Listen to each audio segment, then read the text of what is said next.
All right, hey everyone, thanks for waiting. I just got to send out the link real quick and then we are going to start. And let me just adjust this as well. It's a little high, but that's okay. All right, let's try that. Okay, give me 2 seconds. Let me just send out this link and then we are good. We are good. Oh, I shouldn't be talking there. And then can you leave a comment? Can you leave a comment below? Make sure, can you guys hear me okay? I'm actually trying a new microphone today.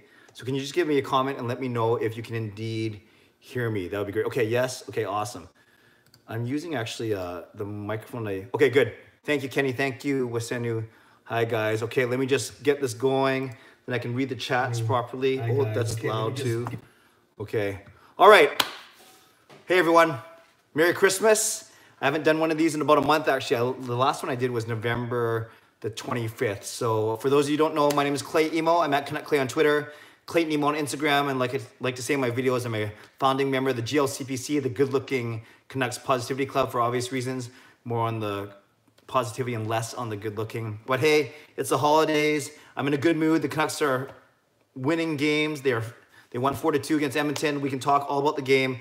So I can talk about me and what I do on my channel later. Let's get right to your comments. So I'm gonna try this. I'm actually looking at my phone with my good microphone, but I'm reading comments off another computer, if that makes sense. So let's go. Brock Besser, hi. Confused Panda, hi.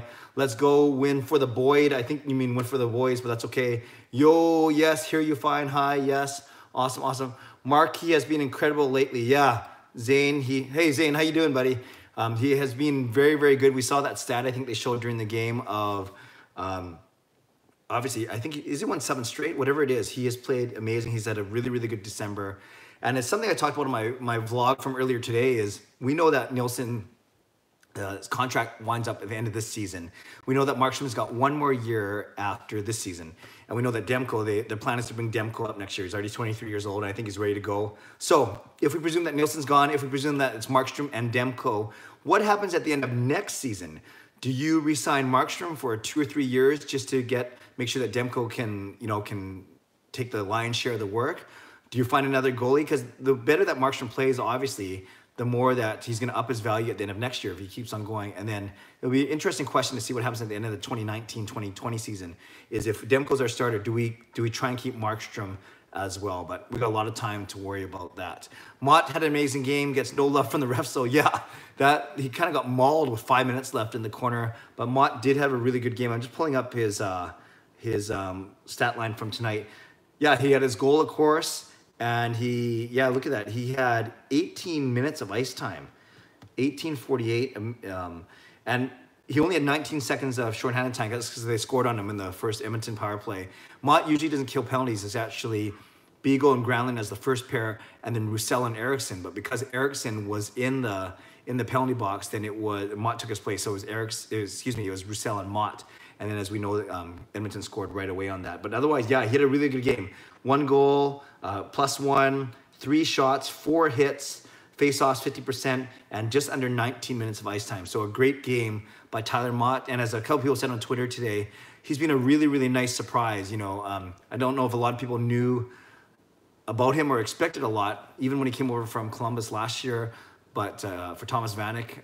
But he's been really, really good. And yeah, it's been a nice find, a real, stabilizing force, and a very consistent player on the 4th line.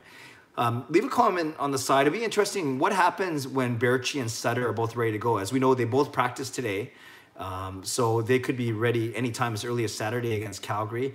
So what happens when Berchi and Sutter are ready? Who are the 2 guys that come out?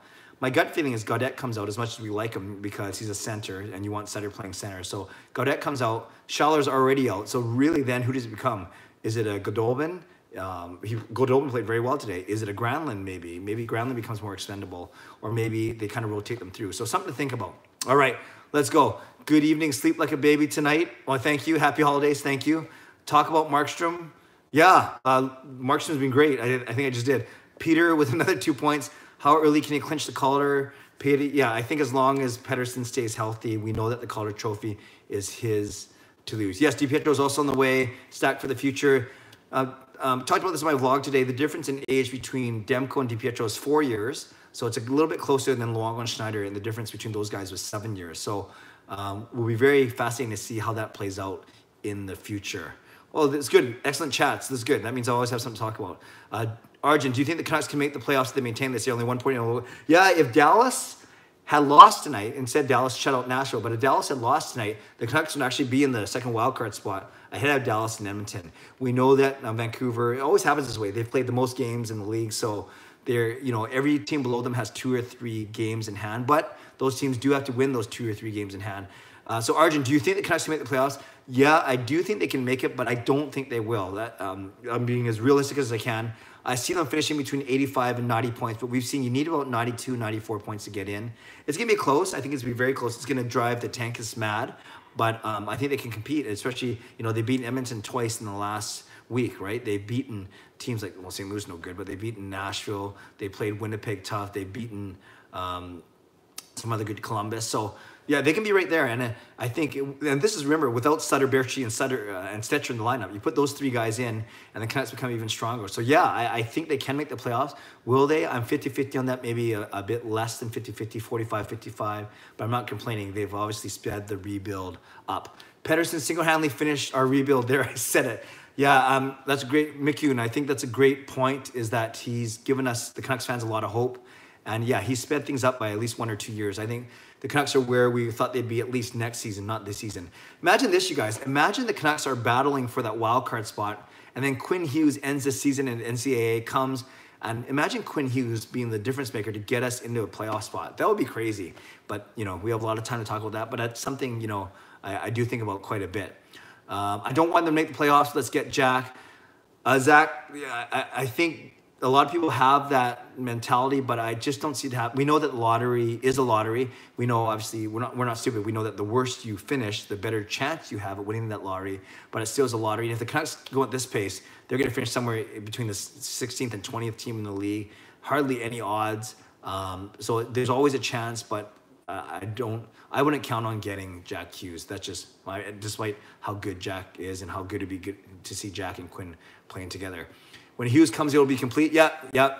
Besser, PD, Bo, Vert are the base. Yeah, I always talk about the big 3 of Horvat, Petterson, and Besser. Then you add secondary players like Hutton and Virtanen, also very young, Goldobin. And now you got Jack Hughes coming up. You got Demko, DiPietro, Colin, Jonathan Dahlin. There's a lot. Ole Ulevi, Jet Wu. So there's a lot of really, really good, exciting players in our system. Grandlin, Poet, I presume you're talking about who's going to come out when Berchi and Sutter come back. I presume that's what you're talking about. Edmund Yan, I was hearing on the radio that Goldobin would be trade bait, but he shows how valuable he'd be offensively. Yeah, Goldobin's very interesting because I know a lot of people on Twitter think they get on Goldobin about how bad he is defensively, or at least how sometimes irresponsible he is with the puck. Sometimes he makes bad passes, but we've seen that he's the fourth. Is he the 4th leading scorer in the Canucks right now? Whatever he is, he's doing very well. Let me just pull up the Canucks stats right now. Yeah, not including today's games. It goes Petterson, Horvat, Besser, and Goldobin. Yeah, that didn't change tonight. So, yeah, Goldobin is our 4th leading scorer, and I agree with you, Edmund. He is showing what he can do offensively, but maybe that means that he becomes even more attractive trade bait. I wouldn't do it. I think he's got a lot of potential. And you don't want him to be one of those guys where you trade him away and then he blows up and he makes you pay for it later. But, does he fit in the Canucks' plans? We will see. Is he a Travis Green type of player? We will see.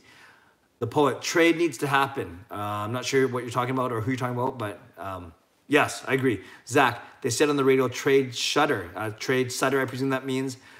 Yeah, they got to play him a little bit, get him some, build up his value, so to speak, but he would certainly be a good depth player for any playoff team. So maybe with Gaudette's emergence, you can trade Sutter, but that's an interesting point.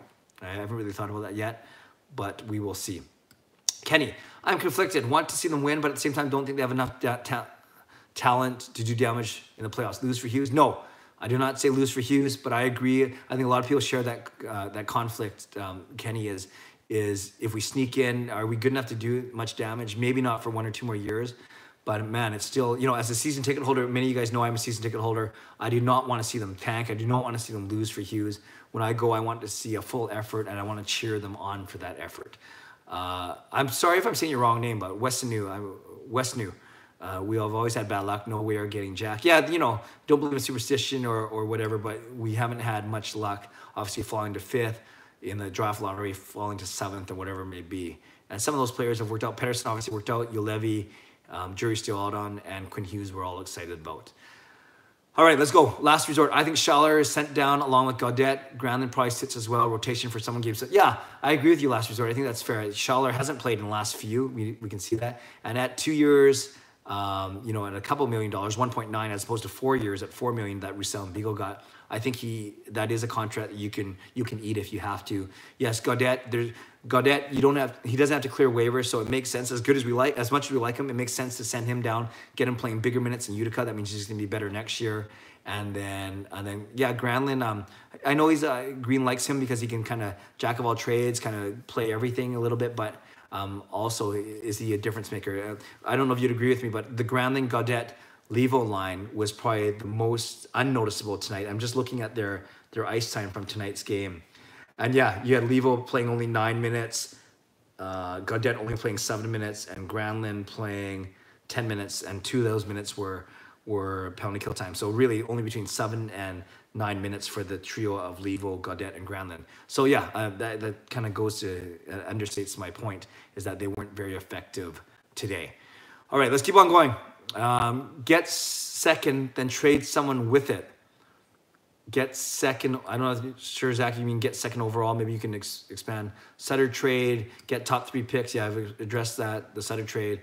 Sutter's too good to lose on penalty kill faceoffs and a gritty player. I like him. Yeah, I think a lot of people like Sutter, but you know, maybe Beagle brings what Sutter is supposed to bring. Who knows? Pouliot sucks. Pouliot is goodbye next year. I don't know about him, unfortunately. Yeah, Pouliot only signed a 1-year contract at $1 million or whatever it was. And I actually put a poll out because I don't know, you guys might get on my case for this. I actually like Del Zotto more than I like Pouliot. Now, I know the stats that say that the Canucks have a bad record when Del Zotto's in the lineup, but you also got to think Del Zotto played when both Tanev and Edler were hurt, I believe. So, of course, the Canucks are going to be worse with your top 2 defensemen out. So, and that's the reason why Del Zotto got to play, is because Tanev and Edler were out. So naturally, the record's going to be worse. So you can't equate the Canucks' poor November to Michael Del Zotto playing. I would equate it to Besser, Tanev, Edler, Sutter, Berchi being out, and not because, you know, Del Zotto was playing. Pouliot just scares me. You know, he did make a nice pass to Goldobin on the Petterson goal, so let's give him credit there. But we saw the turnover right on Markstrom's left, and he did a couple other bad plays. Del Zotto, I think he makes less mistakes. And I think Del Zotto is tougher to play against. You know, he might take more penalties than Pouliot, but so I guess you got to pick your poison there. But I put a poll up on Twitter saying, who would you rather have, Pouliot or Del Zotto? And Pouliot actually has like 72% compared to Del Zotto's 28%. But I'd be in the minority there. All right, Edmund, Goldobin, very underrated, I think, as a playmaker. And I think getting rid of him would be a mistake, kind of like giving up on Grabner. Yeah, Grabner, yeah, he was okay. He had a couple good seasons. But yes, I agree. I wouldn't want to get rid of Goldobin just yet, or not even just yet. I wouldn't want to get rid of Goldobin. I think that was a good trade when we traded him for Yannick Hansen. And of course, the Jonathan Dahlen for Alex Burrows trade, which we want to see work out for us as well. Markstrom has been unreal. Pedram, I agree with you. Mikun, Mikan. Sorry. Okay, I'll get it right next time. Mikan. All good. Petterson, if we make the playoffs, takes the heart, has well stats don't like, contributes in timely ways, and has 9 multi-point games, not even halfway through.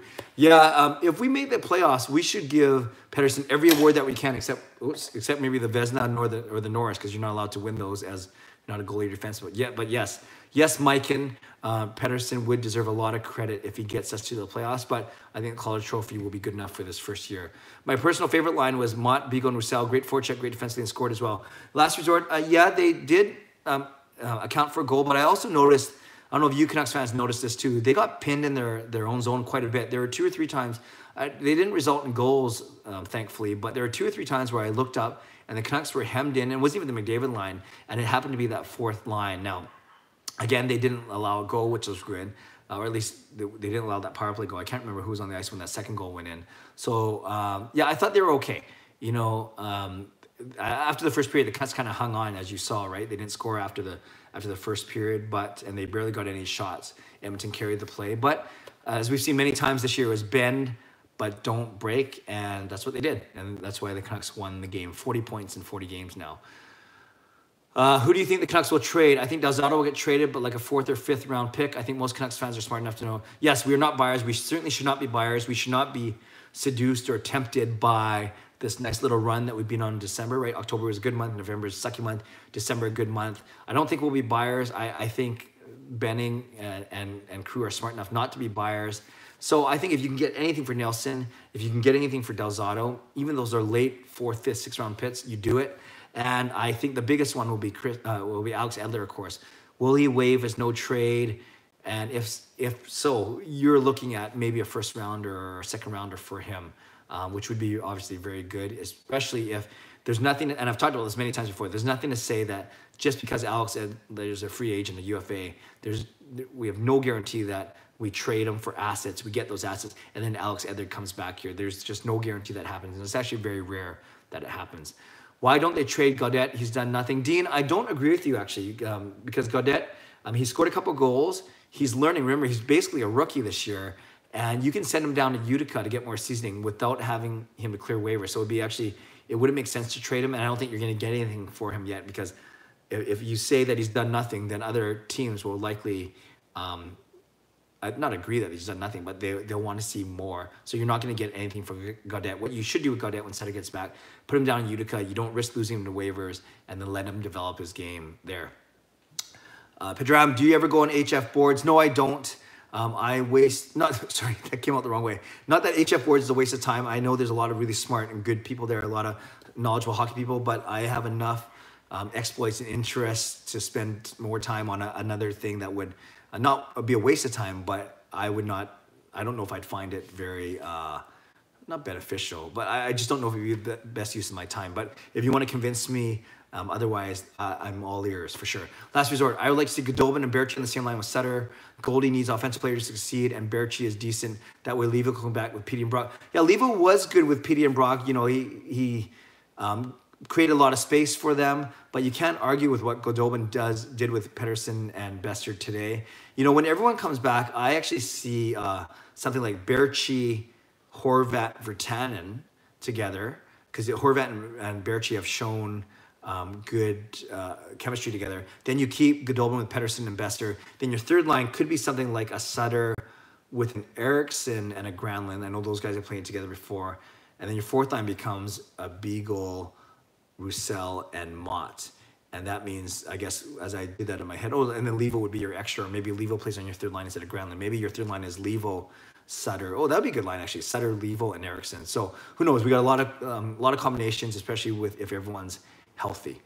All right, let's keep on going. This is good. What do you think about trading Edler? Ninja, I'm not sure. You probably typed that before I talked about that, so I just talked about it. Yeah, I think it's a smart move. If he's willing to, I think you have to ask him if he's willing to waive that no trade clause for the sake of the team. And if he says no, then he says no. He's earned that no trade clause. He probably took a bit of a discount to work that clause in. So if he says no, he says no. But there's no harm in asking. And then, like I said, you could get a first or second round draft pick for him. Give him the Jack Adams 2 and GM for crying out loud. Okay, that was funny. That was good. That was a nice callback to what we were talking about earlier about Petterson basically getting every word, and that's from Miken. Thanks, Miken. Let's keep on going. Hey, hello, Armin. How are you? Thanks for joining. West New, Edler's our best defenseman. Doesn't make sense to trade along with Hutton and from a playing standpoint, yes, West New, doesn't make sense to trade Edler. But if we have a sense, if there's any sense that he's not going to re-sign here, we have to trade him. Because we saw in past years when we had the Dan Hamhuis situation, when we had the Radim Vrbata situation, when we lose guys for nothing, it doesn't make any sense. If you can turn any guy into an asset, it's worth doing. So that's my humble opinion. Yeah, Ninja Ovs, what do you think? I'm not sure what that's talking about, but it's okay. Edmund, Edler waiving would be a big if. If he does, it would take the future. It'd help the future, but probably be a late first round pick, like 20 to 28th. Sven, I hope we don't get rid of it. He's valuable too. Yeah, Edmund, I agree with you. It's a big if, and if he does, obviously he's going to go to a playoff team, and by virtue of being a playoff team, then you're looking at the bottom half of the first round, but it's still a first round pick, and we know that Brock Besser went 24th overall, so we know 23rd, 24th, so we know that there are gems to be found in the first round, and of course outside of the first round as well. All right, keep on going. This is good. This is good. A lot of good stuff here, you guys. Thank you. Let's see. Mike in again. Gaudette plays hard. It doesn't give away, and I disagree. Also, he's just a rookie who will develop probably better with the pros, big boys. Okay, I'm not sure if you disagree with me or disagree with the person who says trade him, but we can come back to that. Edmund reminds me, I wish at the time Gillis kept Willie Mitchell and would have helped that 20. Yeah, that's a good point. Well, there's a lot of things that could have happened in 2010, 2011 if Hamhuis didn't get hurt. That would have been a big help, and if we got some help from the refs, but I'm not going to blame the refs 7 years later. Okay, maybe I will. What do you think about Matthews for All-Star captain? Yeah, that's... there's really nothing to think about because supposedly these guys were voted in by the fans, which I agree. I mean, I have no reason to doubt, although they didn't release the results. So as we know, as many of you know, the 4 All-Star captains were named today, and they're fan votes. So it's Connor McDavid for the Pacific, Nathan McKinnon for the Central, Austin Matthews for the Atlantic, and then Alex Ovechkin. It would be Ovechkin for the Metropolitan. So what do I think of Matthews? It makes sense. You know, if a lot of people in Toronto are voting, and Matthews has played very well when he's been healthy, I have no problem with that. There's obviously a lot of really good players in the Atlantic Division. You just look at the 2 top teams of Tampa and Toronto, and you have everyone on Tampa like Kucherov and Stamkos and Point. Then of course Toronto, you have Matthews and Tavares. You know you can't really go wrong with any of those guys. So it doesn't make sense that it does make sense actually that Matthews was voted in. So that's cool. All right, let's keep on going. Edmund, because Sven can be considered to be injury prone, it's too hard to judge talent, especially now we have a stacked roster. Yeah, I think the jury is still out on Berchi. When he plays well and when he plays consistently, he can be a solid top 6 contributor, but we simply haven't seen enough of that over the past 2 seasons. But what a nice bonus. It's almost like picking up a new player if Berchi comes and actually contributes. I think that's a pretty good thing. Ninja, wow, stream is behind. Yeah, I don't know if that's because I have a slow computer or a slow phone or whatever, but we'll make it work. Edmund, Dan Hamhuis, we did have a trade, but he said no. Yeah, that's a good point. Yeah, I believe there's a few stories about Hamhuis, us wanting to get him somewhere, but didn't work, obviously. Besides the Canucks, what team do you want to win the Cup? Pedram, great question. I've said before in my vlogs very openly that the Winnipeg Jets, are my second favorite team. I guess it would make sense if I picked a team in the East, right? If it wasn't Vancouver. But no, Winnipeg, I like the team a lot. My cousin Dusty used to be their goaltending coach, so he worked with Halleback and Hutchinson when he was there. You know, I like a lot of their players, like Laine and Scheifele. I like the city. I've been there many times for work to do some speaking for the church. So I like Winnipeg, and they are my second favorite team. So if it's not Vancouver, I would like Winnipeg to win the Cup. It was disappointing they got so close last year before losing to Vegas. And if I had to pick a team in the East, despite all the shenanigans that happened on December 18th, Tampa Bay is still my favorite team. Maybe I won't include Danik Martel or Cedric Paquette in that, but Tampa is still my favorite team. I've always liked them ever since, even when they had Ben Bishop back in the day. So I've always liked Tampa, but Winnipeg is my second favorite team. That's a good question. Thank you. Pedro, let me know, red comment below, what team would you want to win the Cup if it's not the Canucks? Last resort, Edler said that he wants to stay in Vancouver. He's willing to re-sign, but Benning apparently has not talked contract extension with him yet. Yes, last resort, that's what I've heard as well. So it's something that we will need to really keep on top of for sure. All right, Mike, trading Edler would make sense. It would hurt our chances. We would make a push and would suck to then walk, being defensive the most games, right? It feels disagreed with the other. Yeah, that makes sense. So I agree. If we can get something for Edler, we should definitely try to do so. A couple more. They said on the TV that PD is better than Connor McDavid if Canucks beat Oilers for playoff spot. Are you sure, Zach? I didn't hear that, but and who said that? Maybe you could kind of clarify who said that, but that would be interesting. I don't know if we can compare Petterson and McDavid as much as we'd like to. McDavid's one of a kind, and if Pettersson can be our one of a kind, then that's awesome. But don't forget, Pettersson's only played like 32 games in his career right now. PD is baby Gretzky. Wouldn't trade for McDavid straight up. Mike, and that's kind of dangerous, but that's okay. You can have that opinion. I think some people would take McDavid for Pettersson straight up, but who knows? Pettersson might be just as good, and that's pretty darn exciting. I'd love to see the Caps repeat. Fair enough. So you're a Washington Capitals fan. That's awesome. Okay, so according to me, I got to the end of my life. Oh, no, it's a couple more. It was during when PD in church. Oh, maybe it was when they showed that Church of Petterson. I love to see the Canucks win the cup. Well, me too. He's better. Well, okay, perhaps we'll see. Okay, awesome. Let's go. You know, it's been 25 minutes. Let's go for 10 minutes more. So I'll take questions for 5 more minutes, and I'll give a couple more reflections or comments, and then we will end off the night. What do you think of Ole Juolevi? He has 2 major injuries already and is falling behind his development. At last resort, I really want Juolevi to succeed. I really do.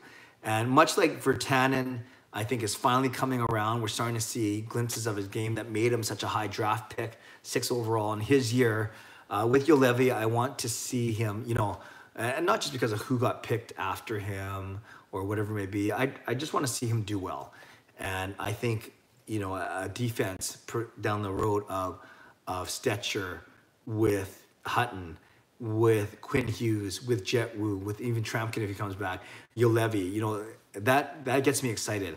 So what do I think of him? I want him to do well. He was doing well this year, progressing, making strides.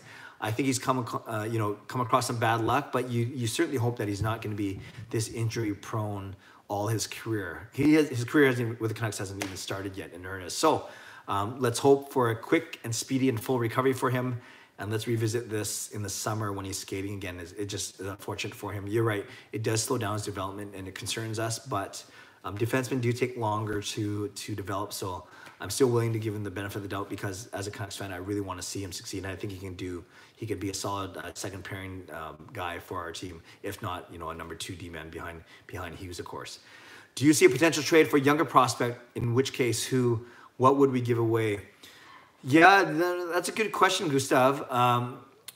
Yeah, when you say younger prospect, I don't know if you mean someone that's you know, playing for a team already or in someone's farm system right now who've been drafted in the past 2 seasons.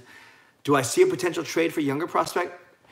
You know, it depends what we'd have to give away. If we can get someone for an expiring contract, like I said, like an Edler, then of course you need to explore that. But I have a feeling that the Canucks are fine with the prospects that they have in their system right now. And you can add like these fringe guys who can actually be nice surprises, like Josh Levo. You can bring guys like that in for, you know, there's no harm in bringing those guys in and see how they do.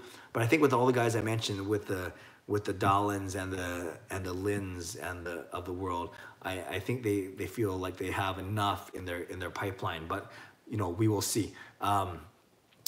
Quinton, what do you think about the Hughes game yesterday? Quinn Hughes. Yeah, I was impressed. You know, there's one play you guys might remember in the first period where I think he did a backhand pass from sideboard to sideboard right across the neutral zone, hard, backhand blind, while he is getting stapled in the boards. That one pass showed me a lot about him. I like the way he's high risk, high reward, right? He gains his zone very well, exits out of his own zone, entries into the offensive zone very, very well. Still does a couple of tricky passes that got picked off, but he's fast enough to recover. And one thing I was impressed with, very impressed with, he got high sticked on his very first rush into the zone, and I think he got stitched up, didn't even miss a shift. So I think that was a very impressive start for him, and I can't wait to see what else he does. I'm very excited. Mr. Nutsack, Clay, I hate to say it, but I still want the Canucks to tank. We need another high draft pick. I barely can say the word tank without feeling sick. That's fine. You don't have to say you hate to say it. If that's your opinion, that's fine. I don't share that opinion because as a season ticket holder and someone who's a big fan, not saying that you're not, I don't want to see them tank. I don't want to see them lose, and I don't think that tanking makes sense. It doesn't guarantee anything.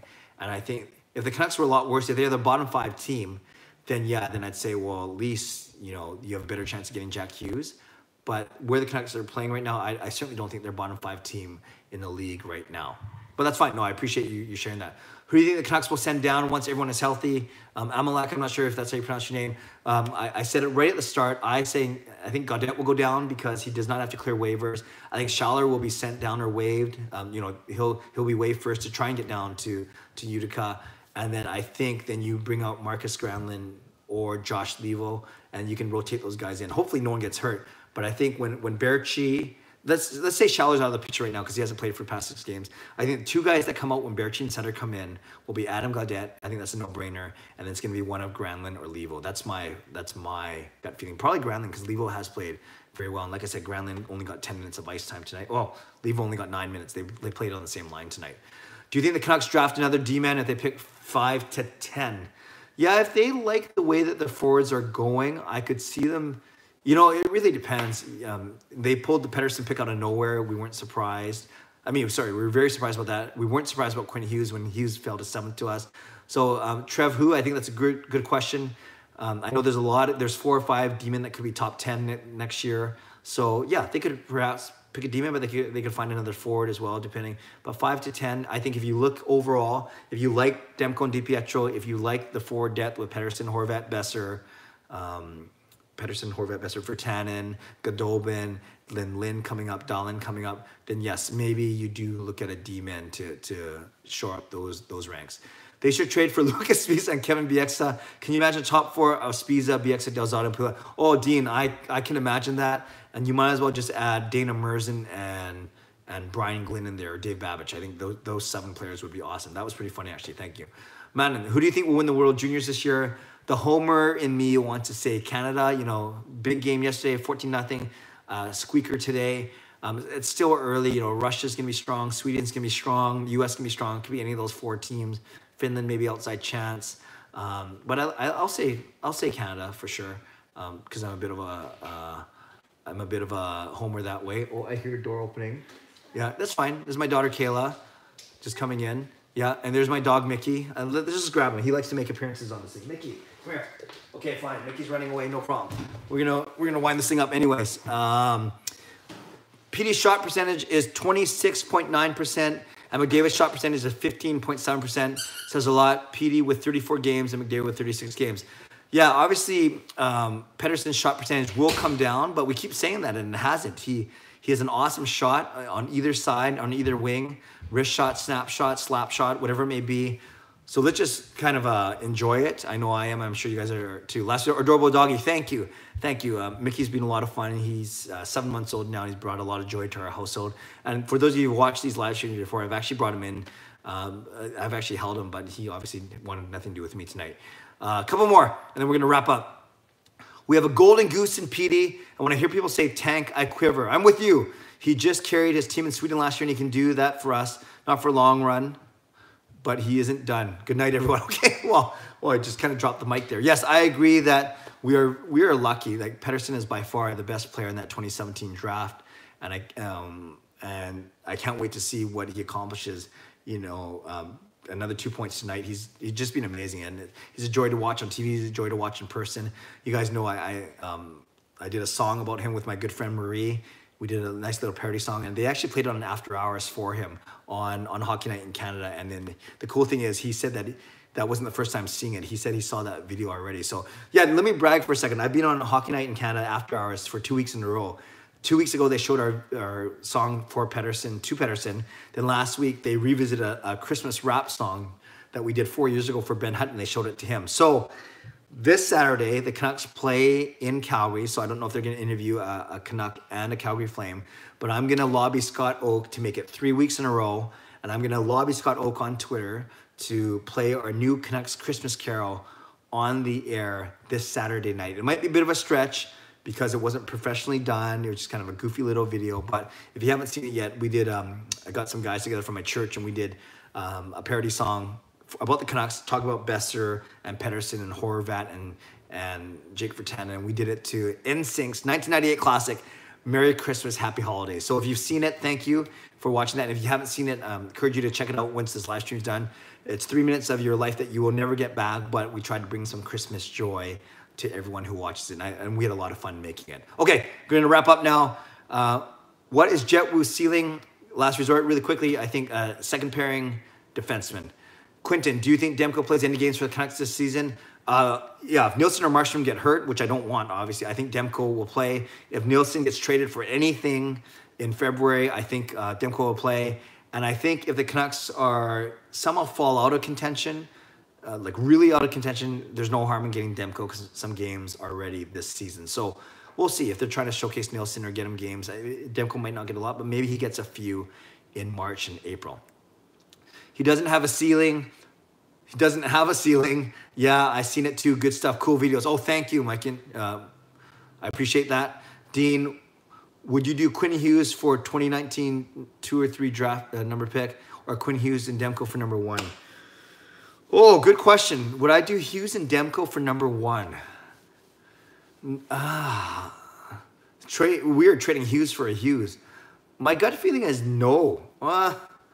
No, on the spot, no, I really like Quinn Hughes. I really like him, and I think he could be the number 1 D-man that we've been waiting for a long time. So maybe I'm in the minority, but no, I'm going to say no, I wouldn't do that. Would I do Quinn Hughes for number 2 or number 3 pick?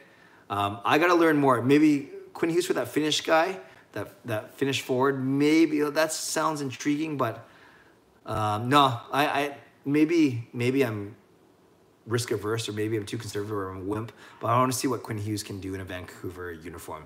All right, last few. Curious, of all the Canucks players you met, who would you say is the nicest, and who would you say is not the friendliest? Oh, that's a great question, Edmund. Been very blessed to meet many Canucks players, either by doing songs with them or volunteering in a golf tournament or whatever. You know, I will say that the guy, 2 guys that I really, really liked, and they're not the biggest stars, but actually 3 I like. Bo Horvat, by far, is my favorite player. And as many of you know, my son caddied for him at a golf tournament 4 years ago now. And Horvat, even as a 19, 20-year-old, was really, really classy, really nice to my son, Sean. And he's Sean's favorite player, too, and rightfully so. Horvat was really cool. In the golf tournament that I volunteered in September, the Jake Milford, actually, Jay Beagle was really nice, really funny, down to earth, talked a lot about his Stanley Cup run. So I really like Jay Beagle, and I really want him to succeed here. I know a lot of people don't like his contract, but I really like Jay Beagle. And he's gone now, but you know who is really good is Brendan Gaunce. He was really nice, very humble. And so I like Horvat. I like, I like Beagle. I like Brendan Gaunce. When we did that song with Hutton Virtanen, they were a lot of fun, but they were rookies. I didn't really get a good read on Hutton Virtanen at the time. Who it is not the friendliest? You know, I didn't get much from... No, actually, there's been no one that hasn't been friendly, or I've walked away and said, "Ooh, you know, I didn't get a good vibe from him." Eriksson and Edler are quiet. Maybe it's because, you know, they prefer, obviously they can speak very good English, but maybe they prefer, you know, to speak in Swedish or maybe. So but I wouldn't say they were unfriendly. They were just, you know, I didn't get as much from them. So, you know, if I had to pick someone, but no, Edler and Eriksson, it's not like they're unfriendly. It's just that they weren't as talkative as, say, the Horvats or the Jay Beagles of the world. We'll say that. All right, Bo Beastvat, Bo Scorevat, Bo Captain Vat. Okay. Excellent, excellent. So I'm going to wrap up there. Thank you, everyone, for watching. I know it's Thursday night. You could be doing anything else, but I appreciate you spending upwards of half an hour with me. If you haven't subscribed to my YouTube channel, I invite you to do so. I do videos about the Vancouver Canucks every day, every morning. I call it Clay's Canucks Commentary. I've also started a new part of my channel where it's called NHL 2-on-1, where every night or first thing in the morning, I will spend 2 minutes on one topic, on one thing that stood out to me from the NHL. It's a way to expand my channel a little bit to show that I know about more than just the Vancouver Canucks. Although, of course, the Vancouver Canucks is my bread and butter, being a fan all 44 years of my life. So thank you for watching. Subscribe to this channel if you'd like to. I would say that. Like this video if you'd like to. I see it at 6 likes now. That's fine. I don't do this just for the likes, but if you want to give it a quick like on your way out, I'd appreciate it, but you don't have to. You do whatever you want. I can't tell you what to do. But subscribe if you like this video if you like to. You can leave a more permanent comment below if you want. I always like to say on my daily vlogs that I will always read, react, and reply to any comment I get, good, bad, or ugly.